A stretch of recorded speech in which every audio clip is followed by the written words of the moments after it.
What is overlays exactly? Overlays are visual enhancements that you would place on the front of your video. There are different types of overlays. You have static overlay, animated overlay, interactive overlay, stream alerts, webcam frame, stream labels, goals, etc. But what is the benefit of overlays? It gives a professional appearance, it helps with engagement, it showcases your branding, and it also displays information that you may want your viewers to know. I'm going to show you 3 different places that you can get overlays. The first one is Own. Own is a company that creates products for streamers. This includes alerts, overlays, panels, emotes, and it also has its own emote maker. This website is super easy to use. All you have to do is just log in, find the one that you would like to use, and then set it up to all of your information. You copy the URL, and then you put it inside your OBS like this. The next place is StreamElements. StreamElements is an all-in-one website for streamers. This website literally has everything you can possibly need. It has a chatbot on it. It has overlay designer.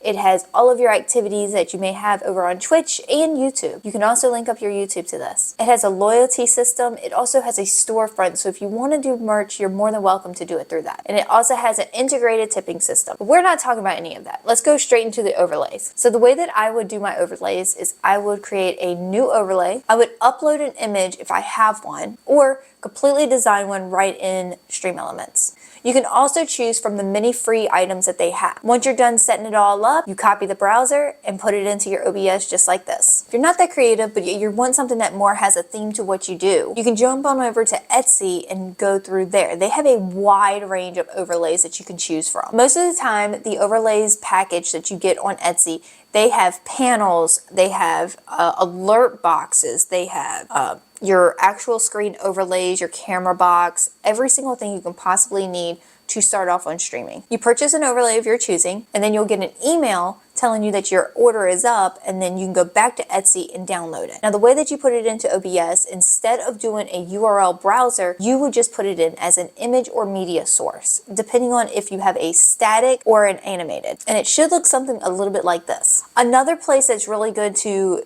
be able to either create or find other free overlays is Canva. I'm a big fan of Canva. I use Canva on everything. I even used it for this thumbnail on this video. They do have a bunch of pre-builts on here, and you can find every element that you may need for the rest of your stream to brand it all the way across. However, if you would like to create your own, no worries, we can do that here as well. Simply figure out a background that you want, add a little bit of statements that you want on there, and then you can go ahead and download it and upload it to OBS. It's good to have some kind of visual for your streaming because it enhances a viewer's experience. If you have learned something from this video, make sure that you go ahead and give this video a big thumbs up, and don't forget to hit that subscribe button. Exactly how to stream without the fluff. All right, guys, I will see you in the next one. Bye, guys.